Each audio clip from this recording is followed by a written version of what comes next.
रामशंकर जी sir. सबसे पहले अपना संक्षिप्त परिचय बोर्ड को दें जिसके आधार पर आपका साक्षात्कार आगे बढ़े।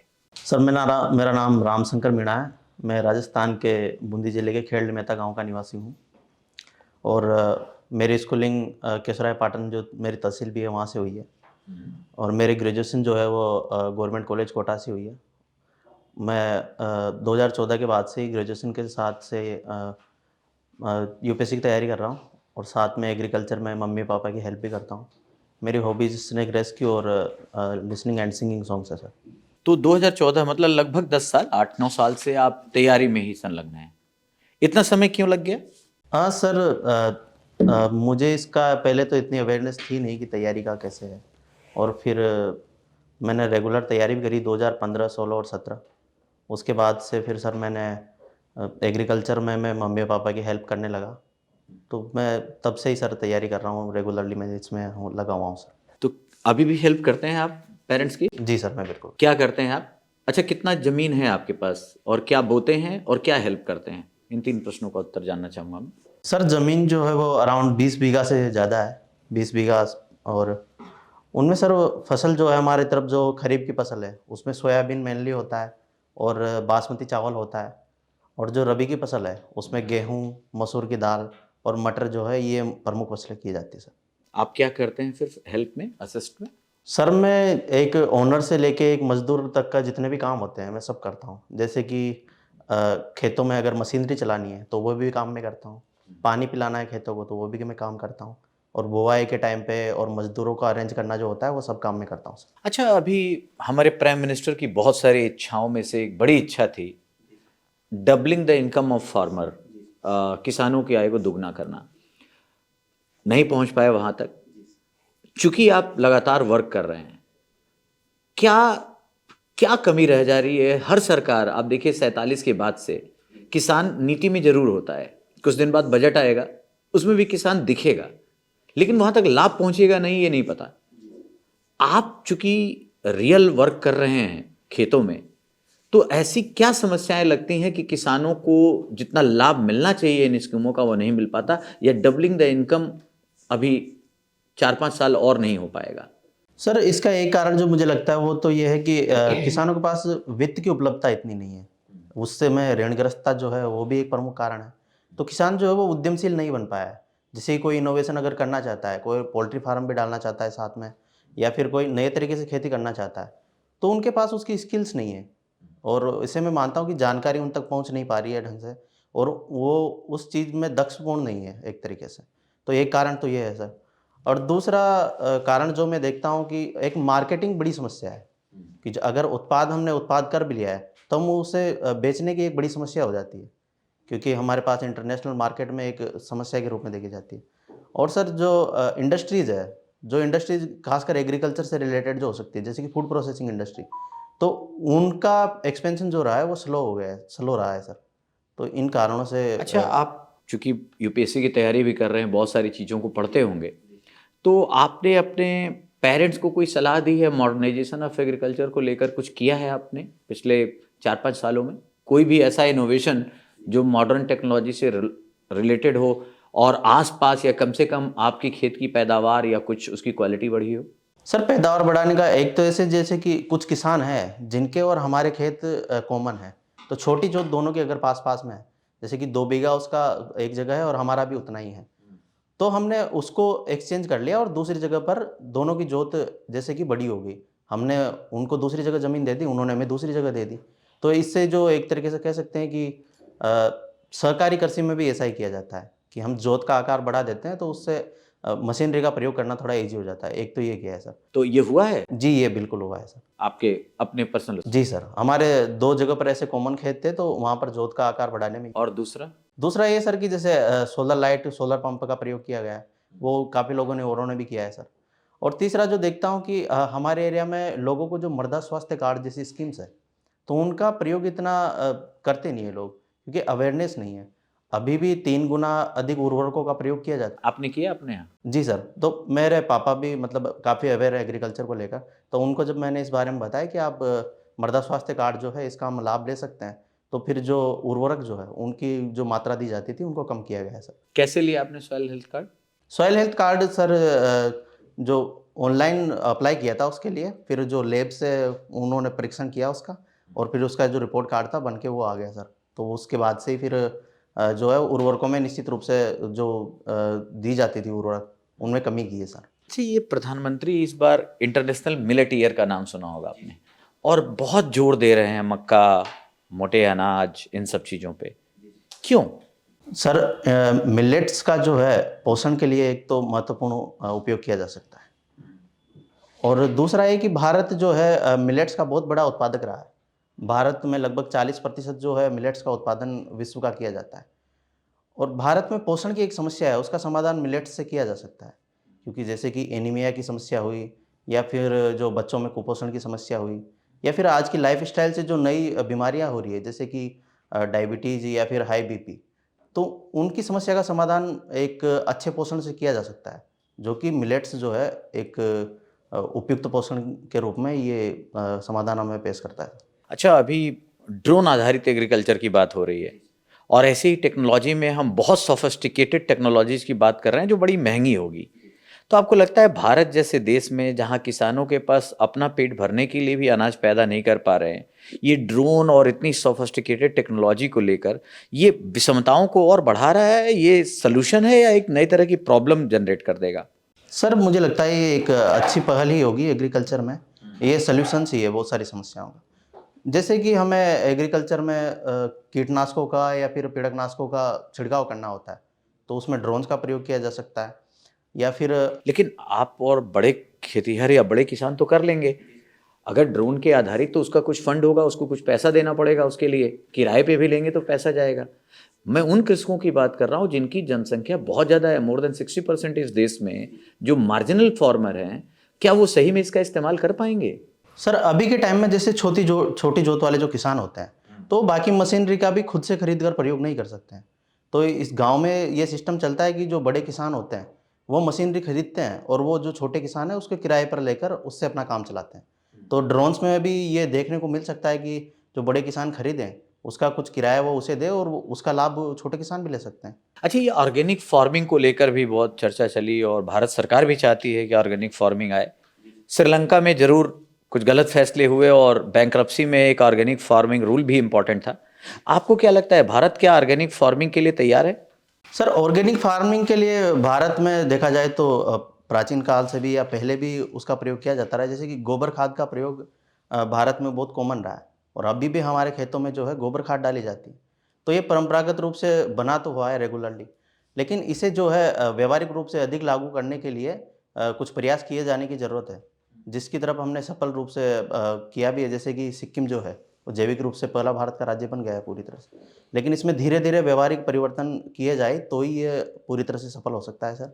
अच्छा, ऐसा क्यों है कि जब भी हम उर्वरकों की बात करते हैं तो यूरिया ही इम्पोर्टेंट हो जाता है?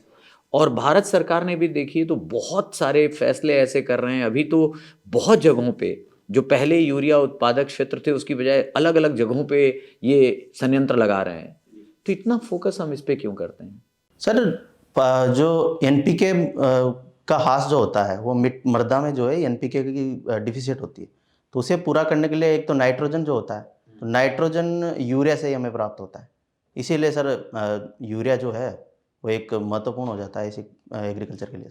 केवल नाइट्रोजन के लिए? यूरिया का फॉर्मूला जानते हैं आपके? Sorry sir. कंपोजिशन? सर 46% उसमें नाइट्रोजन होता है, और बाकी सॉरी सर उसका मुझे ध्यान नहीं है। अच्छा, आपने ज्योग्राफी में पीजी किया, मैं देख रहा था, और ठीक है, आप चूंकि हालात जो भी हों खेती में भी काम करते होंगे, हो सकता है इस कारण से आपके बीए में मार्क्स कम आए, लेकिन आपने देखा कि एमए जो है वो 61% आपने पाया लगभग।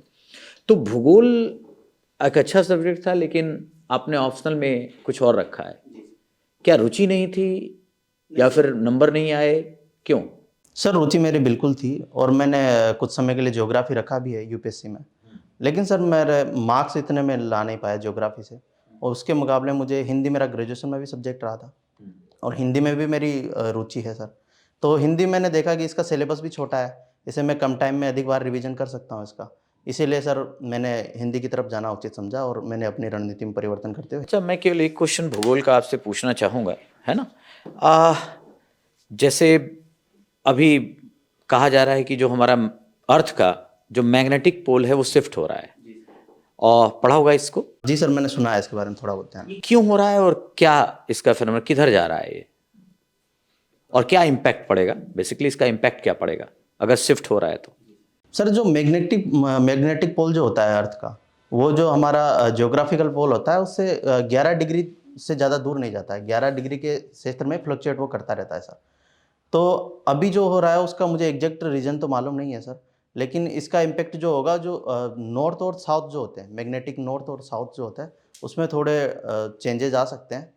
तो हम जो कंपास का यूज करते हैं या फिर सैटेलाइट्स में यूज करते हैं, जीपीएस सिस्टम प्रणाली में, तो उनमें थोड़े परिवर्तन आ सकते हैं सर। अच्छा, चलिए मैं बात पूछूं सर। आप मुझे एक ये चीज़ बताएं, कोटा शायद भारत का एकमात्र ऐसा शहर है जहां तीनों प्रकार के बिजली उत्पादन संयंत्र लगे हुए हैं। आप सहमत हैं इससे? तीनों प्रकार का तो मुझे शायद सर याद नहीं है। मुझे सिर्फ वहाँ हाइड्रो इलेक्ट्रिक जो है और कोयले से जो बिजली उत्पादित की जाती है उसका पता है कितनी तरह से बिजली उत्पादित कर रहे हैं हम अपने देश में अभी फिलहाल? सर। रिन्यूएबल एनर्जी में हम सोलर और विंड और छोटे हाइड्रो इलेक्ट्रिक प्रोजेक्ट से उनका प्रयोग कर रहे हैं। और सर जो कोयले से हम बिजली उत्पादित कर रहे हैं, एक गैस और डीजल जो फ्यूल होते हैं, जीवाश्म ईंधन, इनका प्रयोग करके हम बिजली उत्पादित कर रहे हैं। और बड़े हाइड्रो इलेक्ट्रिक प्रोजेक्ट्स हैं, उनका प्रयोग करके भी हम बिजली उत्पादित कर रहे हैं। और नाभिकीय? हाँ सर, नाभिकीय वो जी सर, रावतबाटा में वो है। अच्छा, तो ये जो नाभिकीय विखंडन होता है जिससे ये ऊर्जा प्राप्त होती है, और सूर्य में जो ऊर्जा पैदा हो रही है, क्या दोनों में फ़र्क है या दोनों एक ही प्रकार की प्रक्रियाएं हैं? सर सूर्य में नाभिकीय संलयन से ऊर्जा उत्पन्न होती है, और जो हम नाभिकीय परमाणु ऊर्जा जो उत्पन्न कर रहे हैं वो नाभिकीय विखंडन से उत्पन्न होती क्या फ़र्क है दोनों में? ऐसा क्यों होता है? कहीं जुड़ रही हैं, कहीं टूट रही हैं, क्या उससे फ़ायदा क्या हो रहा है? मतलब क्यों होती हैं ऐसी प्रक्रियाएं? कोई उसके पीछे रासायनिक तथ्य हैं इसके पीछे? है सर। जैसे हम सूर्य की बात करें तो सूर्य में जो छोटे अणु होते हैं, जैसे हीलियम के और हाइड्रोजन के जो अणु होते हैं, sir I am not exact sure, but जो हीलियम के अणु जो हल्के होते हैं वो आपस में जब मिलते हैं तो उससे ऊर्जा उत्पन्न होती है और वो भारी अणु में परिवर्तित होते हैं। तो इसी प्रोसेस में जो ऊर्जा उत्पन्न हुई वही सूर्य की ऊर्जा का स्रोत है। और जब हम नाभिकीय विखंडन की बात करते हैं तो जब एक भारी अणु जो होता है वो जब विखंडित होता है, जब उस पर न्यूट्रॉन का प्रहार किया जाता है तो वो विखंडित होने से अलग अलग न्यूट्रॉन्स और जो। अच्छा, आप एक और चीज़ बताएं मुझे, हेवी वाटर, भारी जल, क्या होता है? सर भारी जल जो होता है, जैसे कि नाभिकीय ऊर्जा हम उत्पन्न करते हैं तो उसमें भी भारी जल का प्रयोग किया जाता है सर। वो भारी जल जो है उसके शीतलन के लिए प्रयोग किया जाता है। सॉरी सर, मुझे इसका एग्जैक्ट ध्यान तो नहीं है। चलिए, आप ज्योग्राफी के स्टूडेंट थे, हिंदी लिटरेचर आपने सर को बताया कि आपने हिंदी लिटरेचर पे स्विच ओवर कर लिया क्योंकि नंबर नहीं आ रहे थे। क्या आप इसे अपनी हार नहीं मानते कि आपने रास्ता ही बदल डाला? कई सालों की मेहनत थी, आपने ग्रेजुएशन के 3 साल लगाए ज्योग्राफी के ऊपर, और उसके बाद 2 साल आपने सिविल सर्विसेज की तैयारी में भी लगाए। तो ये 5 सालों की जो आपकी मेहनत तपस्या थी, क्या ये पूरा आपने मिट्टी नहीं कर दिया? सर मैं इसे हार नहीं मानता हूँ। मैंने एक तरीके से अपना प्रयास जो है वो पूरा किया, और जब मुझे उस तरीके से अगर सफलता नहीं मिली तो मैंने रणनीति परिवर्तित करते हुए दूसरे तरीके से जाना उचित समझा। तो ये मेरी हार नहीं है, बल्कि अपनी रणनीति का एक हिस्सा है। अगर हम अपने लक्ष्य तक एक तरीके से नहीं पहुंच सकते हैं तो हमें दूसरा तरीका खोजना चाहिए सर, मेरा मानना ये। कबीर और गांधी किस रूप में समान है और किस रूप में भिन्न है? सर कबीर और गांधी जो है, इन पर दोनों पर वेदांत का प्रभाव हम देख सकते हैं। अद्वैत दर्शन जो है उसका प्रभाव दोनों पर हम देख सकते हैं। और एक समाज सुधारक के लिए जो दोनों ने काम किया है वो दोनों में दिखता है। वर्ण व्यवस्था पर दोनों के विचार? वर्ण व्यवस्था पर सर कबीर जो है वो जाति पाति पर पूरी तरह से प्रहार करते हैं। जैसे कि वो कहते भी है कि जात न पूछो साधु की, पूछ लीजिए ज्ञान, मोल करो तरवार का, पड़ी रहन दो म्यान। लेकिन गांधी जी जो है, गांधी जी वर्ण व्यवस्था में जातिवाद का तो खंडन करते हैं, लेकिन श्रम के आधार पर जो कार्य करने की होनी चाहिए वो उस आधार पर वर्ण व्यवस्था का समर्थन करते हैं। मैथिली शरण गुप्त, नाम सुना आपने? उनकी कोई कृति जो आपको याद हो, कुछ पंक्तियाँ? सर मैथिली शरण गुप्त जी की एक भारत भारती रचना है जिसे हमारे स्वतंत्रता आंदोलन में भी एक महत्वपूर्ण भागीदारी उसने निभाई थी नवजागरण जन जागरूकता के लिए। तो उसकी कवि एक दो पंक्तियाँ हैं कि केवल मनोरंजन न कवि का कर्म होना चाहिए, उसमें उचित उपदेश का भी मर्म होना चाहिए। ये उनकी पंक्ति। ये ब्रिटेन प्रकार की जो जलवायु है उसकी क्या विशेषता है? सर ब्रिटिश प्रकार की जो जलवायु है वो उसमें ध्रुवीय जलवायु, ध्रुवीय पवनों का वहाँ पर प्रभाव होता है और ठंडी होनी चाहिए। जी वो थोड़ी ठंडी, लेकिन वहाँ पर सर जो है ये जो गर्म जलधाराएं होती है उनका भी प्रभाव होता है। तो उन क्षेत्रों में थोड़ी उष्ण प्रकार की ये पाई जाती है कि मौसम सुहावना होता है सर। अच्छा, दोनों का सम्मिश्रण होकर मौसम सुहाना हो। जी सर, जैसे नॉर्वेजियन धारा है उसका प्रभाव वहाँ पर होता है। ये जो कृषि में आप सहयोग दे रहे हैं अपने माता पिता को, कृषि में वर्तमान में कृषि अभी भी युवाओं का प्रथम चॉइस नहीं रहा। तो सारे लोग नौकरी ढूंढेंगे, सरकार 135 करोड़ जनता है, अगर उसका जो जिसको आप कहते हैं डेमोग्राफिक डिविडेंड कब मिल पाएगी, क्योंकि कृषि धीरे धीरे पिछड़ता जा रहा। कहीं ऐसा तो नहीं हो जाएगा कि हम भी आबू धाबी और कुवैत के जैसा एक उपभोक्ता संस्कृति को जन्म दे देंगे, क्योंकि हमारी उत्पादन अगर नहीं होगी कृषि से तो हम खिलाएंगे कैसे इतने पेट को? सर कृषि की जो एक मुख्य समस्या है वो प्रच्छन्न बेरोजगारी है, डिसगाइज अनएम्प्लॉयमेंट। तो कृषि में सभी के लिए रोजगार पाना तो सर मुमकिन नहीं है, क्योंकि कम लोग भी अगर उतना उत्पादन कर सकते हैं तो सभी लोगों को कृषि में रहने से मैं लाभ नहीं देखता हूँ, उनका उत्पादन शून्य हो जाता है। तो बाकी लोगों को अन्य क्षेत्रों में जॉब निश्चित रूप से ढूंढना चाहिए, क्योंकि कृषि में अगर जैसे देखा भी जाता है कि अगर 5 लोग हैं तो पूरा परिवार कृषि में लगा रहता है, जबकि उस कार्य को 2 लोग ही कर सकते हैं। तो जो बाकी के 3 लोग हैं वो अन्य क्षेत्रों में संलग्न होकर इनकम जनरेट कर सकते हैं। तो वो राष्ट्र की आय को भी निश्चित रूप से बढ़ाएगा और परिवार की जीवन गुणवत्ता को बढ़ाने में भी सहायक होगा। ये जो कृषि है भारत में, आपने कहा कि इसमें डिसगाइज्ड अनएम्प्लॉयमेंट बहुत ज़्यादा है, छिपी हुई बेरोजगारी। लेकिन आप अगर देखें तो आज भी जो इसका आंकड़ा देखें अगर कि कितनी रोजगार देता है और उसमें जीडीपी की वो जीडीपी की तरफ आपके कंट्रीब्यूशन उसकी कम है। तो इतने बड़े लोग या इतना बड़ा तंत्र मिल करके इतनी योजनाएं क्यों नहीं सार्थक, कोई उसका प्रतिफल क्यों नहीं मिल रहा? सर एग्रीकल्चर मैं इसमें देखता हूँ कि जो उपनिवेशीकरण से जो एग्रीकल्चर को नुकसान हुआ था, उसमें जो उससे जुड़े हुए दूसरे भी व्यवसाय हम देखते थे तो उनको भी निश्चित रूप से नुकसान हुआ था।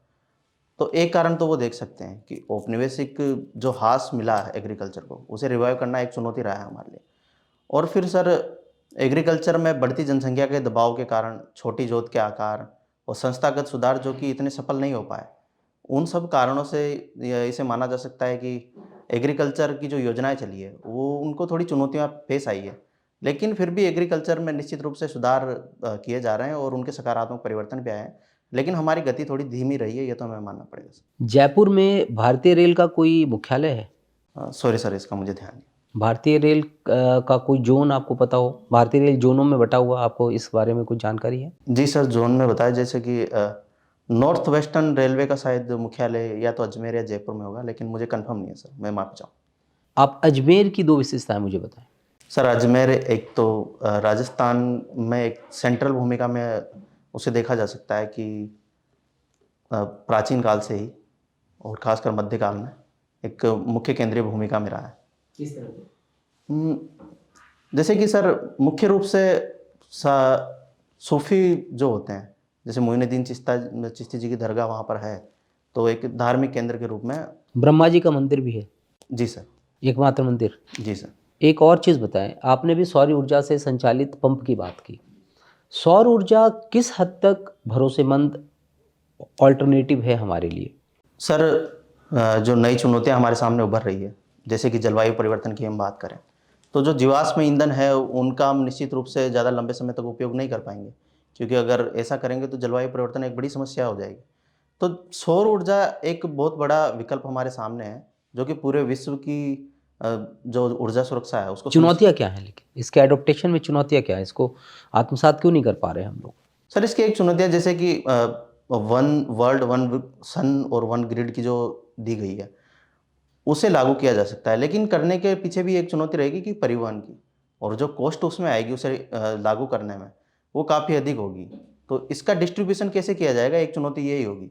जैसे कि सहारा रेगिस्तान है और भारत का थार मरुस्थल है, तो सहारा इतना बड़ा क्षेत्र है कि वहाँ पर सौर पैनल्स अगर लगाया जाए तो विश्व की काफ़ी बड़ी आबादी को ऊर्जा प्रदान कर सकता है। मेरा प्रश्न यही था कि हमारा राजस्थान भी एक प्रमुख क्षेत्र बन सकता है सौर ऊर्जा को एक्सट्रैक्ट करने का। भारत की एक पहल है सौर क्षेत्र में। प्रधानमंत्री जी ने बहुत पहल करके एक ऑर्गेनाइजेशन का गठन किया, आपको पता है उसके बारे में? International solar alliance. हाँ, वो क्या करना चाहता है, उसका मुख्य उद्देश्य क्या है? सर उसका मुख्य उद्देश्य यही है कि जो विश्व के देश है, मुख्यतः जो सूर्यपुत्र देश जिनको कहा गया, जो कि उष्णकटिबंधीय क्षेत्रों में पड़ते हैं, जो कि साल भर सोलर लाइट अधिक प्राप्त कर पाते हैं, तो उन देशों का एक संगठन जो कि पूरे विश्व में ही ऊर्जा ट्रांसमिट कर पाए। अगर इस तरफ दिन है तो यहाँ से ऊर्जा ट्रांसमिट दूसरे क्षेत्रों में की जा सकेगी, और दूसरी तरफ जब दिन होगा तो वहाँ से ऊर्जा ट्रांसमिट दूसरी तरफ की जा सकेगी। ऐसे क्यों जरूरत है सर क्योंकि सोलर लाइट जो है वो सभी डी ग्राफ सुना आपने? D graph solar. Sorry sir इसके बारे में मुझे जानकारी। आपकी हॉबी में है स्नेक रेस्क्यू, तो अब तक आपने कितने सांपों का रेस्क्यू किया है?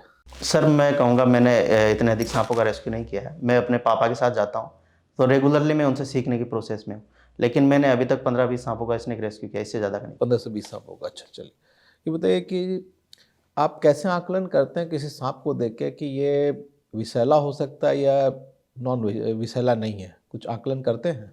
सर वैसे तो सामान्य रूप से ही जानकारी की कौन सा विषैला है कौन सा नहीं है, जैसे कि कोबरा, कॉमन करेत और रसेल वाइपर, इनको हम देख कर ही पहचान जाते हैं कि ये स्नेक जो है वो वेनमस है। तो सर ये जो अध्ययन है और जो नॉर्मली आपके यहाँ कौन कौन से विषैले स्नेक पाए जाते हैं? सर एक तो कॉमन कोबरा जो कोबरा पाया जाता है, एक कॉमन करेत पाया जाता है, एक सो स्केल्ड वाइपर पाया जाता है और एक रसेल वाइपर पाया जाता है। अच्छा, इनमें से सबसे ज़्यादा विषैला कौन है?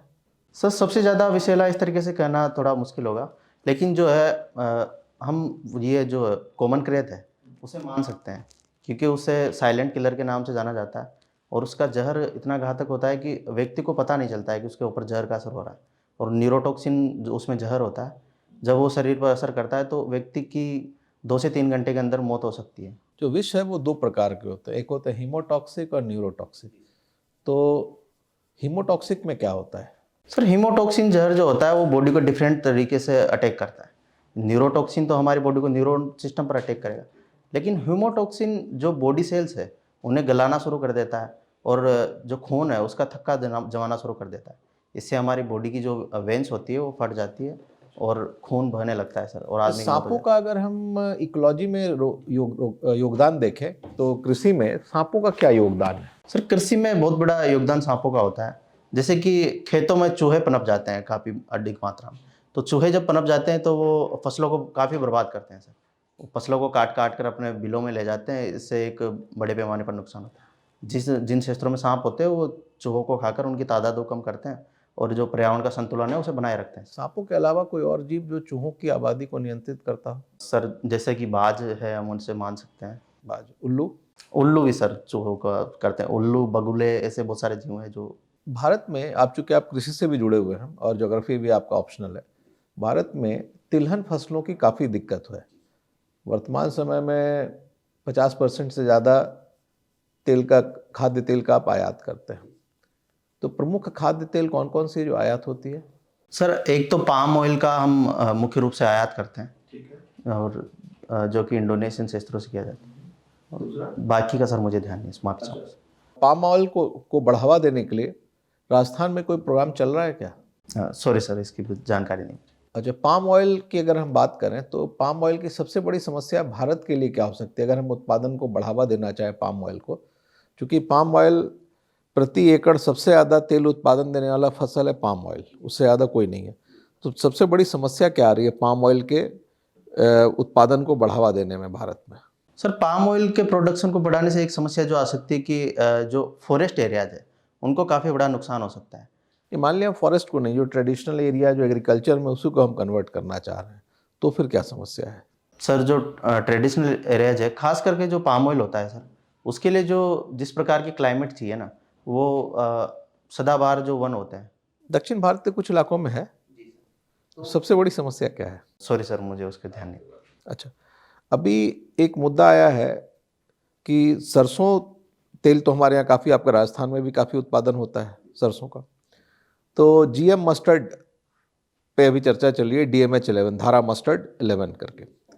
तो जीएम सरसों का सरकार ने, GAC ने तो पहले, बहुत पहले अनुमति दी थी, भारत सरकार ने भी उसको अनुमति दी, अभी कोर्ट में मामला है। आपका क्या ओपिनियन है, जीएम मस्टर्ड को अनुमति मिलनी चाहिए या नहीं? सर जीएम मस्टर्ड को अनुमति गवर्नमेंट ने दी भी है, और इसके उत्पादन को देखते हुए तो इसे अनुमति मिलनी चाहिए, लेकिन इनके जो लॉन्ग टर्म आनुवांशिक नुकसान हो सकते हैं उनके बारे में हमें जानकारी नहीं है सर। तो एक लॉन्ग टर्म में पहले इनका इवेल्युएशन एक तरीके से होना चाहिए। लेकिन 4 साल तो हो गया, 4 साल 5 साल तो हो गया, अब आप कितना इंतजार कीजिएगा? सर जेनेटिक जो प्रभाव होते हैं उनका 4-5 सालों में हम आकलन नहीं कर सकते हैं। लेकिन खाद्य तेल तो आपका 70% बाहर से आ रहा है, वो जीएम है या नहीं? सर उसका एक तरीके से जीएम क्रॉप्स जो उत्पादित होती है वो अगर उनका एक्सपोर्ट भी किया जाता है तो उनकी जानकारी देनी होती है सर पहले से, जो कार्टाजेना प्रोटोकॉल है उसके तहत ये प्रोवाइड किया जाता है। रामशंकर मीना, जी मैम। आपके पिता एक टीचर थे, अध्यापक थे। जी आपको कभी नहीं लगा आपको भी टीचर बनना चाहिए, वो प्रोफेशन क्या रहे हो? मैम, मैंने सोचा इस बारे में, लेकिन मेरी फर्स्ट प्रायोरिटी वो सिविल सर्विसेज को लेकर रही, तो मैंने फिर इधर आना उचित समझा। ओके। हॉबीज में लिसनिंग एंड सिंगिंग सॉन्ग्स, जी मैम। तो कुछ सुनाएंगे? जी मैम, बिल्कुल। सुनाइए। मैम, एक पुराना गाना है, वो लता जी का और किशोर जी की आवाज़ में, मैं वो गाना सुनाना चाहूँगा। जी। पास आइए कि हम नहीं आएंगे बार बार, बाहें गले में डाल के हम रो ले जार जा, फिर आपके नसीब में ये बात हो न हो, शायद फिर इस जन्म में मुलाकात हो न हो,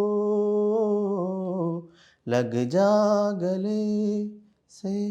बहुत खूब। आपने एक्सपेक्ट किया था कि आपसे गवाया जाएगा? मैम, मैं गाता हूँ तो मैं एक्सपेक्ट। ओके। अंग्रेजी में एक कहावत है, if you are failing to plan then you are planning to fail. अगर आप योजना बनाने में असफल हैं तो असफल होने की योजना कर रहे हैं या बना रहे हैं। मैम, अगर योजना हम बना नहीं पाएंगे, अगर मान लीजिए कोई योजना हमने बनाना चाह रहे हैं लेकिन हम योजना नहीं बना पा रहे हैं, तो बिना योजना के हम सफल होने में कैसे जा पाएंगे, सफल नहीं हो पाएंगे। तो एक तरीके से वो असफल होने की योजना ही हो जाएगी। एक जीव या एक वस्तु का नाम बताइए जो आपके व्यक्तित्व को बेहतरीन तरीके से डिस्क्राइब करती हो। डॉग मैम, मैं बता सकता हूँ। क्यों?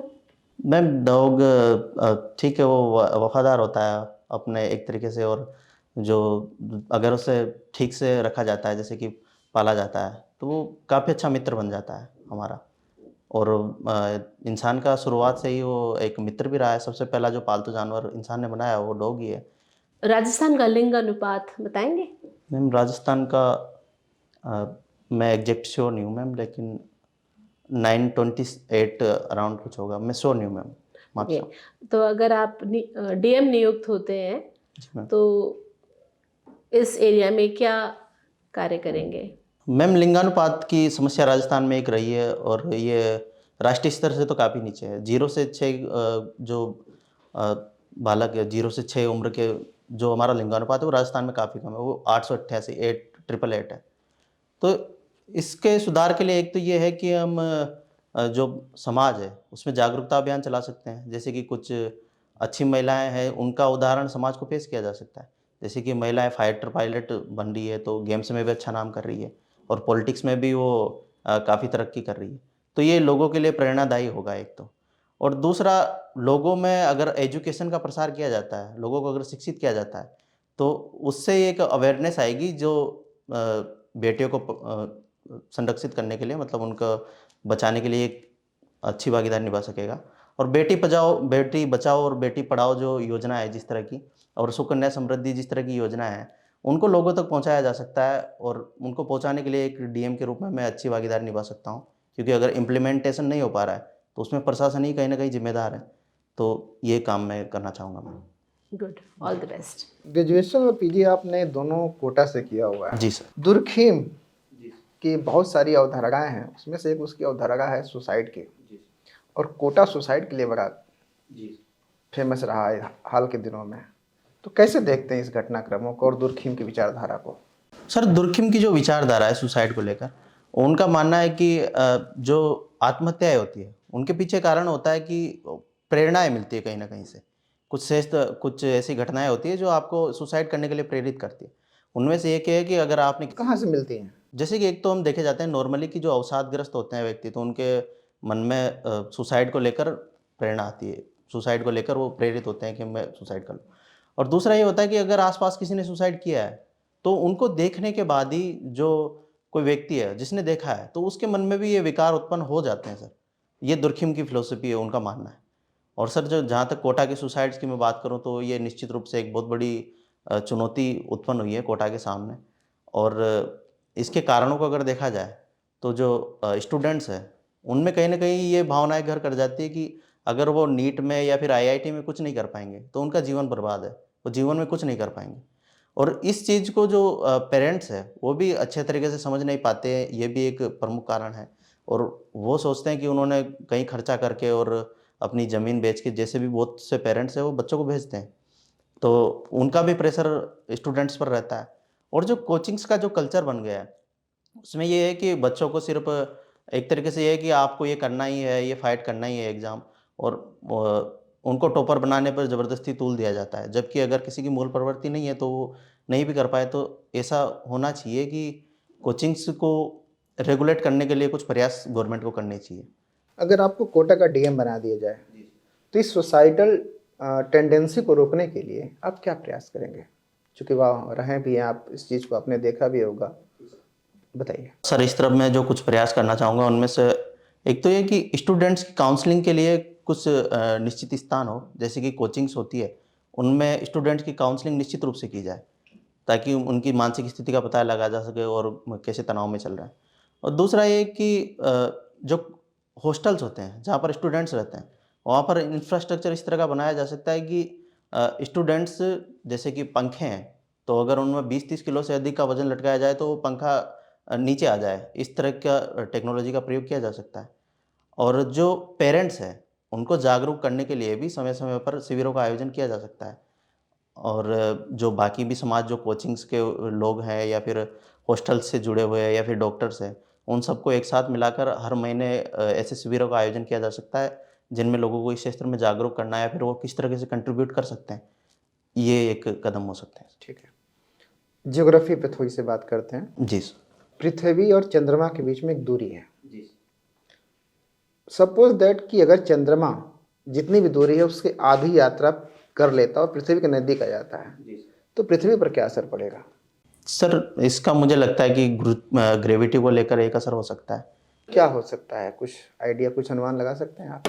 सर, मैं अनुमान जो लगा पा रहा हूँ कि पृथ्वी में जो वोबलिंग इफेक्ट है वो थोड़ा बढ़ जाएगा मेरे ख्याल से सर। अच्छा, अभी हाल के दिनों में इधर 3-4 दिनों के अंदर लेंटिक्युलर क्लाउड चर्चा में रहा है, बताएंगे इसके बारे में? सॉरी सर, मैं इस बारे में अवेयर नहीं। एक लास्ट क्वेश्चन, आपका हिंदी लिटरेचर ऑप्शनल रहा है, तो एक चीज़ बताइए कि जो राजस्थान का हिंदी साहित्य है उसके साहित्य का जो मूल चिंतन की विषय वस्तु वो क्या है? सर, राजस्थान का जो मूल चिंतन की विषय वस्तु वो वीरता को केंद्र में रखा गया है सर। और जैसे कि आदिकाल के साहित्य में हम देखें तो पृथ्वीराज रासो और परमाल रासो, बिशलदेव रासो, इनका जो मुख्य विषय रहा है वो यही रहा है कि वीरता केंद्र में रही है और श्रृंगार केंद्र में रहा है। और बाकी जैसे सूर्यमल मिश्रण की कविताएं भी अगर देखें हम तो उनमें भी वीरता ही केंद्र में रही। लेकिन जैसे भक्तिकाल का समय था और रीतिकाल का समय था, तो भक्तिकाल में भक्ति केंद्र में रही, जैसे कि मीराबाई जैसी कवित्रियाँ वहाँ पर थी। और रीतिकाल में श्रृंगार प्रमुख रूप से केंद्र में रहा और बिहारी और घनानंद जैसे कवि हम देखे जा सकते हैं। ठीक है, थैंक यू। जी सर। चलिए, last question from the board. बहुत सारे राइट्स हमें मिल गए, बहुत सारे सुप्रीम कोर्ट ने अभी राइट्स हम लोगों ने रिट के द्वारा प्राप्त किए। एक मौलिक अधिकार जो आने वाले 5 साल में आप देखना चाहते हैं भारतीय नागरिकों को, क्या होना चाहिए? सॉरी सर, मैं अभी ध्यान नहीं कर पा रहा हूँ। Okay, thank you. Thank you.